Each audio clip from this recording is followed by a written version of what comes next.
Dis Vincent, qu'est-ce que tu fais avec ton masque devant l'ordinateur? Je me prépare, j'ai une téléconsultation avec un patient qui a potentiellement le Covid. Bonjour, Ou bonsoir. bienvenue sur Le Temps d'un Lapin, le podcast qui parle de la kinésithérapie, du soin et de la science. Mais pas trop longtemps, juste le temps d'un lapin. Bonjour Marie. Bonjour Vincent. Depuis le 17 mars, nous sommes confinés chez nous suite à l'épidémie de Covid-19. Et dans ce contexte, on vous propose d'évoquer un outil que l'on pense adapté à la situation, la téléconsultation en kinésithérapie. Comme vous avez pu le voir, dans le courant de la semaine, nous avons fait un tuto téléconsultation avec un outil disponible en région Auvergne-Rhône-Alpes qui s'appelle Mon Cisra. Si vous ne l'avez pas encore fait, je vous invite à aller voir la vidéo dont le lien sera en description et sur le blog pour ceux qui voudraient un peu avoir une idée de ce à quoi peut ressembler un logiciel de téléconsultation, sachant qu'il en existe d'autres. L'avantage de Mon Cisra, c'est que c'est un outil qui est gratuit, développé sur des fonds publics et que c'est une solution qui est centralisée, c'est-à-dire à la fois messagerie et outils de téléconsultation, entre autres, contrairement à d'autres solutions qui sont portées par des sociétés commerciales. Et puis, mon Cisra a l'avantage d'être celui que toi, tu as pu tester, et donc dont toi, tu vas pouvoir nous parler. Je pense qu'il y a d'autres solutions qui sont tout aussi efficaces. Après, il faut savoir qu'il y a quand même un contexte légal. Oui, parce qu'avant de vous raconter ce qu'on en pense et comment on voit les choses, il faut d'abord qu'on vous rappelle rapidement comment ça se passe au niveau de la loi. Ce qu'il faut savoir, c'est que le contexte est particulier. Certes, nous sommes tous confinés actuellement à cause de l'épidémie, mais il a été fortement recommandé aux cabinets de kinésithérapie, aux cabinets paramédicaux de fermer en raison d'une part de la relative impossibilité de respecter les mesures d'hygiène nécessaires pour éviter la propagation du virus et aussi au fait que le cabinet, c'est un lieu public et un lieu où les gens se croisent et où donc potentiellement ils se refilent le virus les uns aux autres.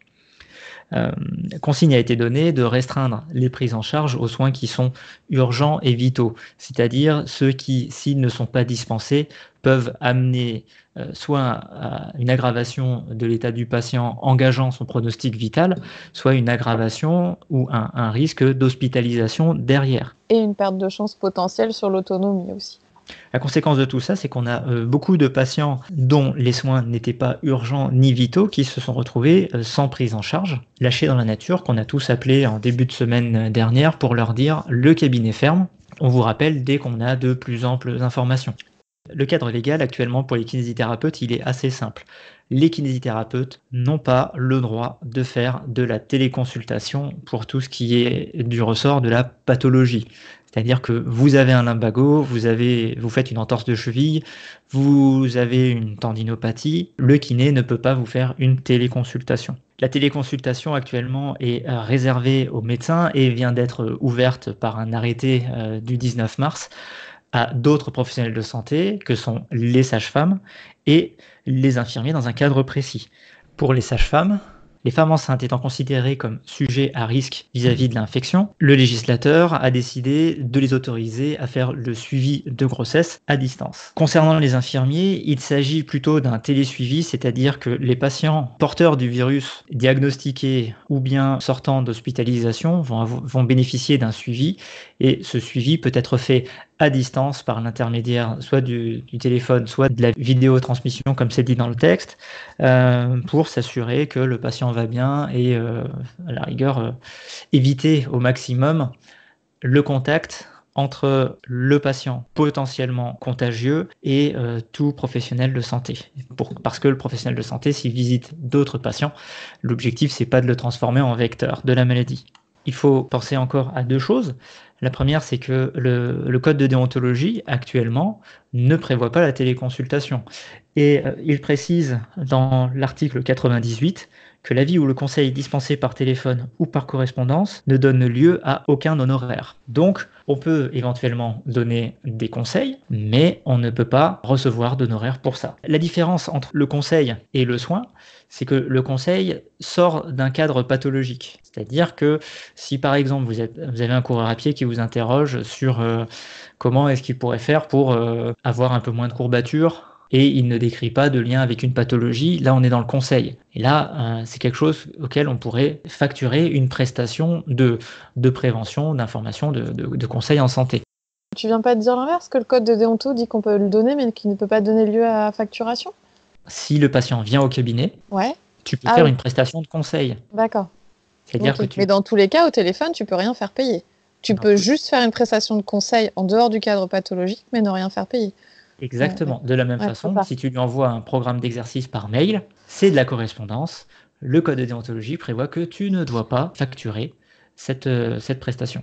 D'accord, oui, c'était ça. Oui, par contre, si le patient vient au cabinet, que tu discutes avec lui, que tu fais un petit peu le tour de sa problématique et que tu lui recommandes un programme d'exercice, c'est une facturation hors nomenclature, c'est-à-dire qui n'est pas prévue dans la nomenclature générale des actes professionnels et qui ne lui permettra pas d'avoir une prise en charge de cette consultation par l'assurance maladie. Et par contre, la différence entre le conseil et l'aspect consultation propre, c'est que le patient, le même coureur à pied qui vient vous voir en disant « j'ai une douleur persistante au niveau du tendon d'Achille quand je cours », là, on est sur de la pathologie qui va nécessiter, en respectant notre cadre d'exercice, qu'il soit vu par un médecin, que ce médecin rédige une prescription de rééducation avant que vous puissiez le prendre en charge.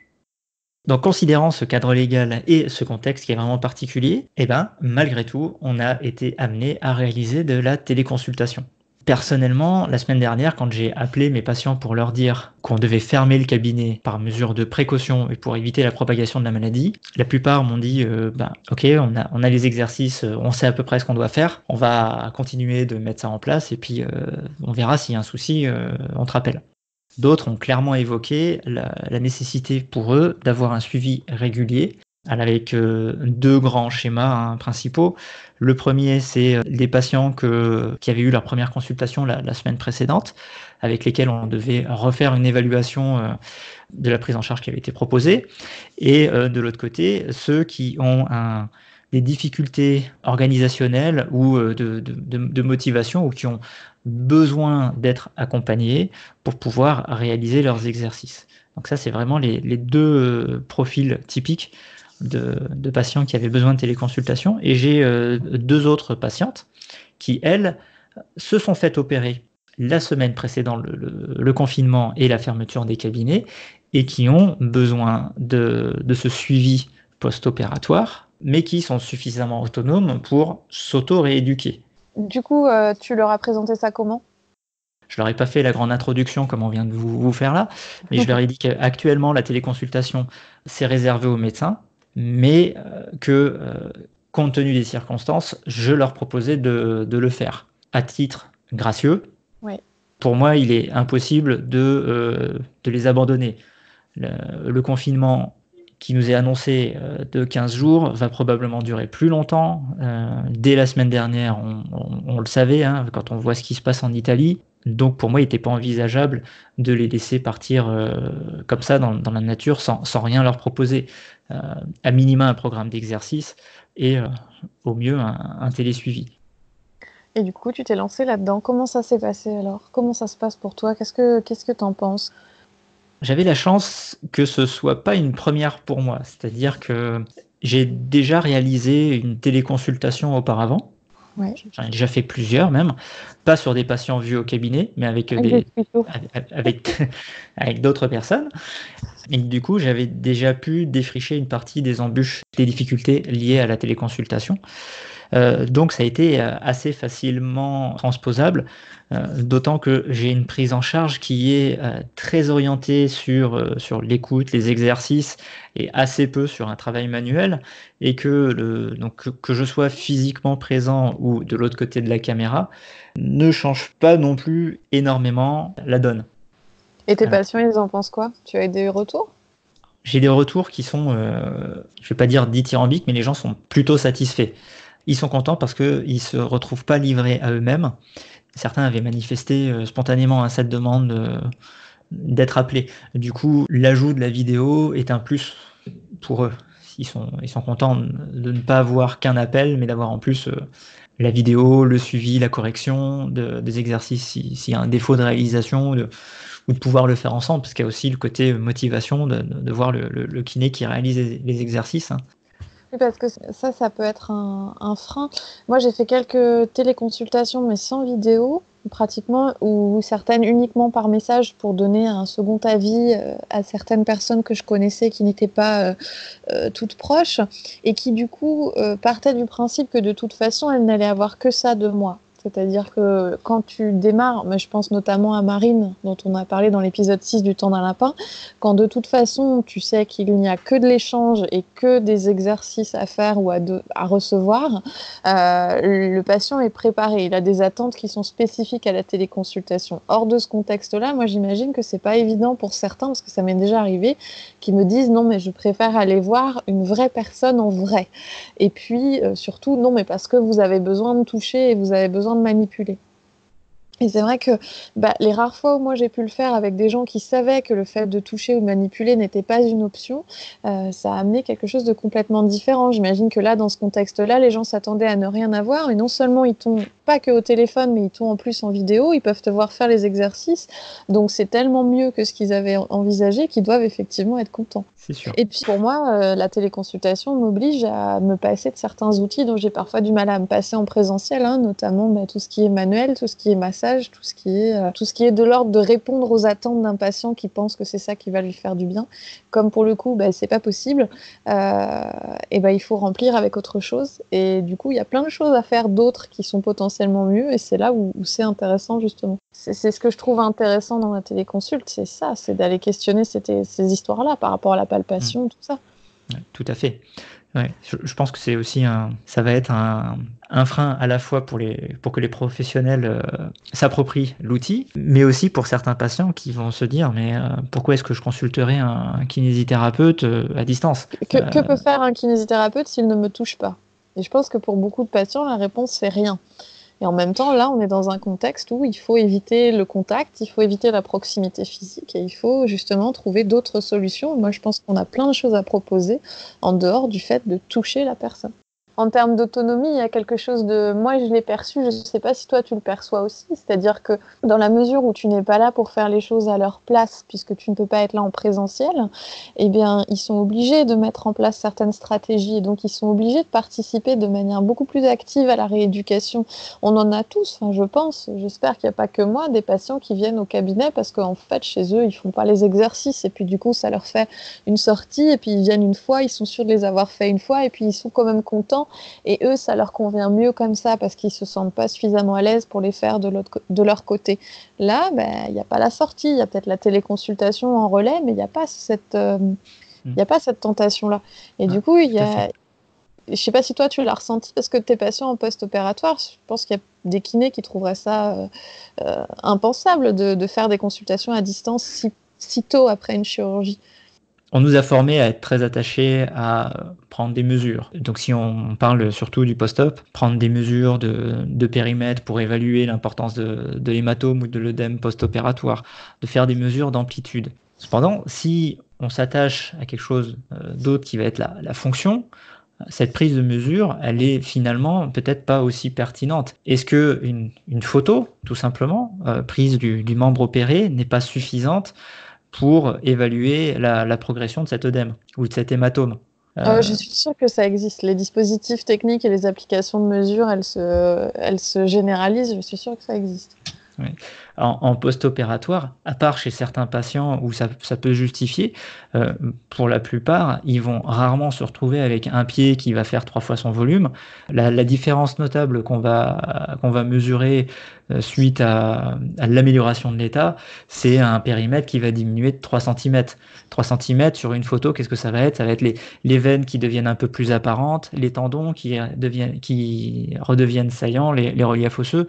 Ça, on peut le quantifier éventuellement avec une photo, on peut l'évaluer de manière plutôt qualitative que quantitative, d'autant qu'on sait que ce périmètre, que cet œdème va rester un certain temps et qu'il n'est pas forcément en lien avec une diminution de la fonction. Donc moi, ça ne me choque pas. C'est long pour un pauvre œdème. Hein. C'est long pour un pauvre œdème, mais pareil, pour une amplitude... pour une amplitude, je pense que les gens sont suffisamment autonomes pour dire sur quelles activités ils sont embêtés Est-ce qu'ils arrivent à poser le pied au sol? Est-ce qu'ils arrivent à marcher? Est-ce qu'ils arrivent à marcher normalement? Est-ce qu'ils arrivent à marcher sur un terrain qui est plus ou moins accidenté? Alors, on a tout un tas d'autres éléments qui nous permettent d'évaluer l'état de notre patient que la prise de mesure. Moi, je ne suis pas gêné avec l'absence d'éléments cliniques physiques dans beaucoup de situations.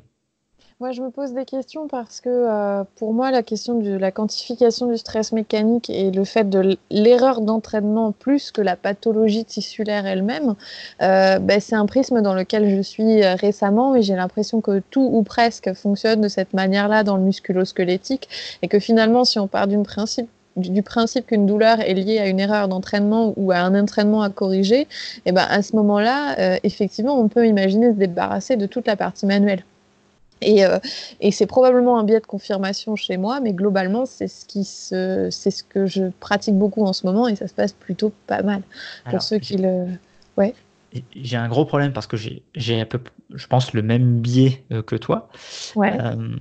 Mais je rajouterais que diminuer au maximum l'examen clinique permet aussi de diminuer certaines croyances qui pourraient potentiellement être délétères pour le patient. Tu penses à quoi en particulier ? On a beaucoup de tests qui sont décrits pour évaluer telle ou telle caractéristique, des tests d'instabilité, des tests dits de ressaut. Quand on explique au patient qu'est-ce qu'on va lui faire comme test, voilà, je vais tester votre instabilité d'épaule. Quand tu lui dis, voilà, le test est positif, donc vous avez une instabilité d'épaule, le patient il ressort en disant, j'ai une instabilité d'épaule. Alors que aujourd'hui, on serait plutôt à dire, le patient, il n'a pas besoin de nous pour nous dire qu'il a une épaule instable. Pour moi, la grosse transformation, c'est la modification de symptômes par Greg Lehman. C'est-à-dire que la question, c'est pas de savoir si son épaule elle est instable ou non. C'est si en mettant en place certains... Parce que, comme tu dis, lui, il le sait, en fait, lui, il le sent. C'est ça. D'ailleurs, le premier critère diagnostique, c'est le test d'appréhension antérieure. Donc, c'est finalement un test où on va demander au patient s'il ressent la sensation d'une luxation imminente. Et donc, encore une fois, quelle est la spécificité et la sensibilité de ce test ? Aucune, puisqu'il est capable de nous le dire lui-même. Mais par contre, si au bout d'une certaine série d'exercices suffisamment adaptés et correctement suivis, il a cette sensation d'instabilité qui diminue, ça, ce sera notre test diagnostique finalement, avec en prime le traitement. Donc moi, je te rejoins là-dessus. Moi, justement, en parlant d'épaule, c'était intéressant. Cette fermeture de cabinet, elle m'a conduite à avoir des discussions avec les patients que je pense que je n'ai pas assez souvent, même en amont de la téléconsultation, c'est de savoir, là, on va être obligé de s'arrêter pendant 2 semaines, minimum. Où est-ce que tu en es? Qu'est-ce que tu as compris de ce qu'on faisait? Où est-ce que tu en es? Et qu'est-ce que tu pensais faire pour les prochaines semaines? Et de vérifier si le programme correspond à ce qu'on avait vu ensemble. Et je pense que ça, c'est vraiment quelque chose que moi, je ferais plus souvent. Avec ou sans téléconsultation, mais d'avoir ce temps de dire, qu'est-ce que tu as... Je le fais déjà pas mal. Qu'est-ce que vous avez retenu?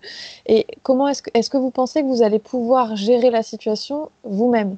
Et finalement, on voit ceux qui sont assez avancés dans l'autonomie pour dire oui et ceux qui potentiellement pourraient avoir besoin. Et là, effectivement, pas d'un soin présentiel où on pourrait être tenté de faire du manuel, mais d'un soin à distance pour vérifier, montrez-moi vos exercices. C'est très bien ce que vous faites. Peut-être que vous pourriez faire un tout petit peu plus de cette manière-là, un tout petit peu différemment ou compléter un peu autrement, mais c'est déjà très bien. Et je pense que c'est vraiment un atout de la téléconsultation dont on va découvrir là, dans ces périodes-là, l'intérêt.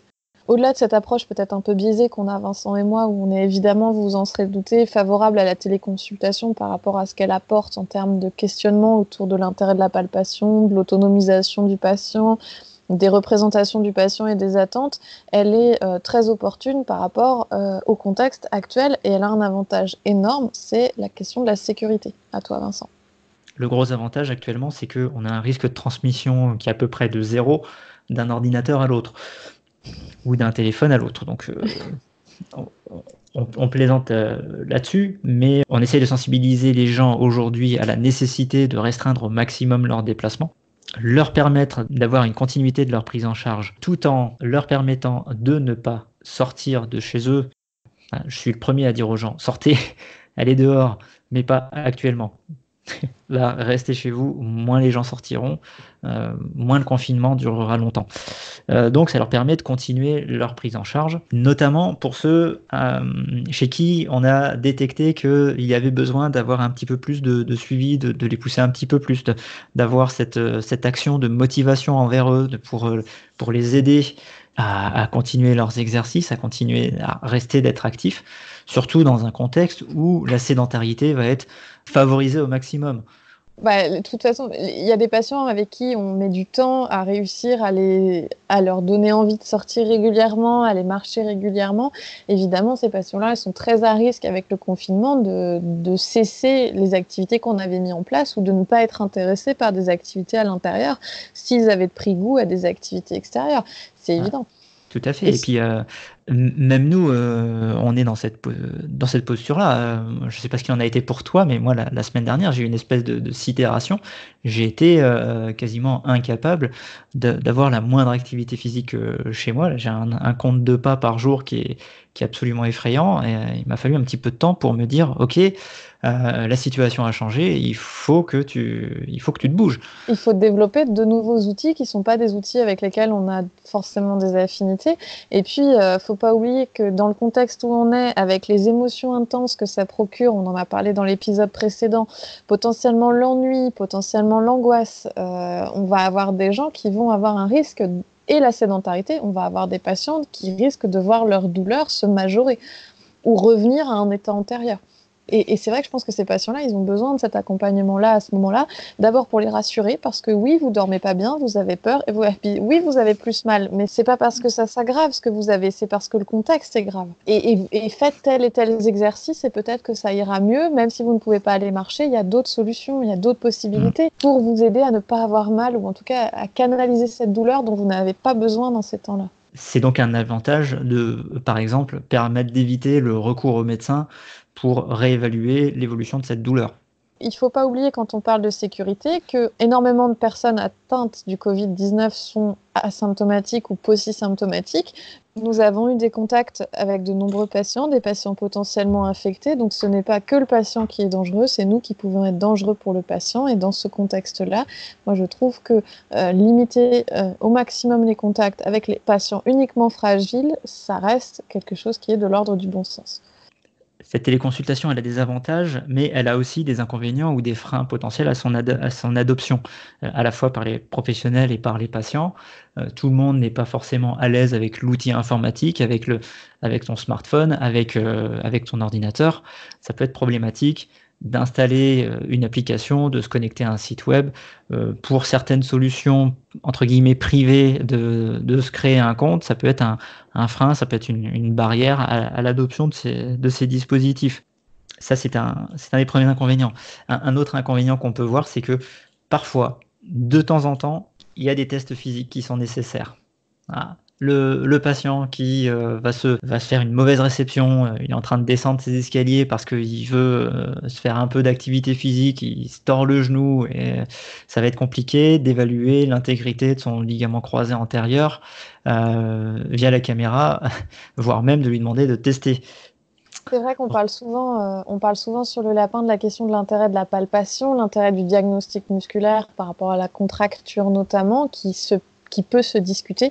Mais effectivement, je te rejoins là-dessus, il y a certains tests cliniques qui vont être nécessaires pour préciser le diagnostic.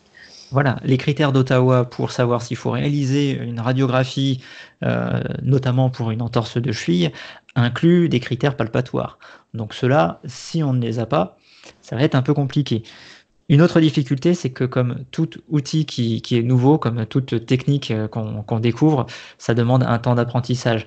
Et votre première téléconsultation, si vous avez l'habitude de faire des consultations en face à face qui durent 30 minutes, votre première téléconsultation, vous n'arriverez pas à la faire tenir en 30 minutes.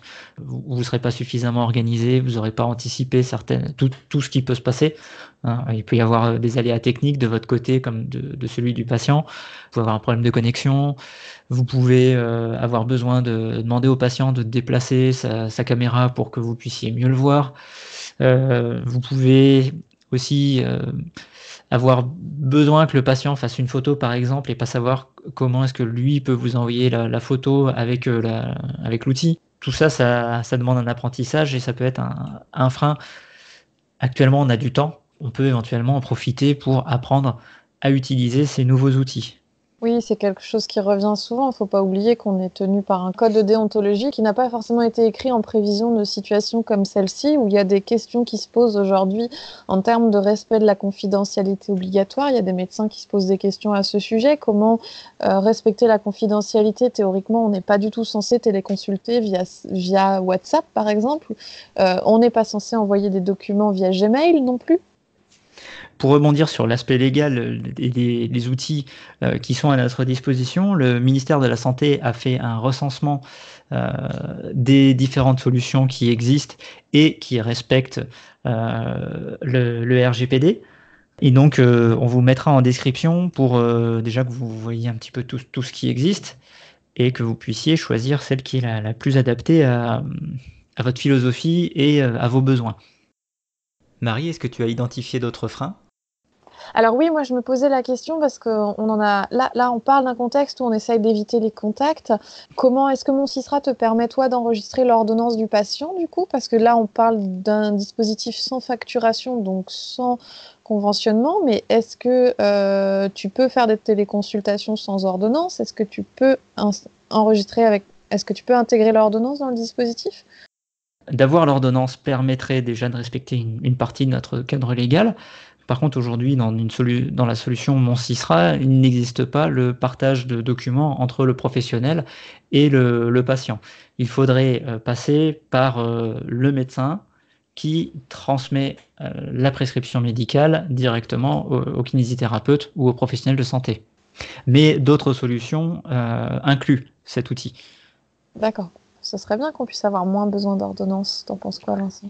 Ça pourrait être une solution, déjà dans un premier temps, compte tenu du contexte actuel. L'objectif peut être d'essayer de soulager les médecins d'un temps médical.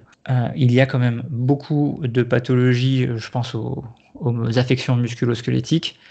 Qui peuvent être extrêmement douloureuses, qui peuvent nécessiter des consultations rapides.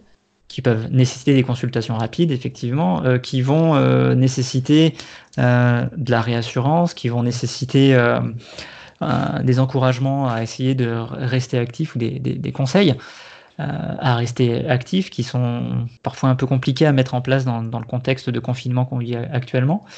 Mais ça ouvre quand même la voie à un accès direct pour les kinésithérapeutes, ne serait-ce que temporaire. Ne serait-ce que pour participer à l'effort de soins national où tout doit être fait pour décharger les médecins généralistes qui sont en première ligne des consultations autres, protéger les patients qui ne seraient pas malades du Covid-19 et qui auraient besoin de soins du risque de contamination, et puis de leur permettre, cela dit, d'avoir accès aux meilleurs soins possibles.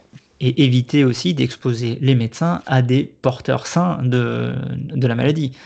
Tout à fait. Parce qu'il faut aussi prendre en compte que là, les soignants sont en train d'être contaminés au fur et à mesure. Du coup, quand ils sont contaminés, ils sont écartés et mis en confinement, normalement.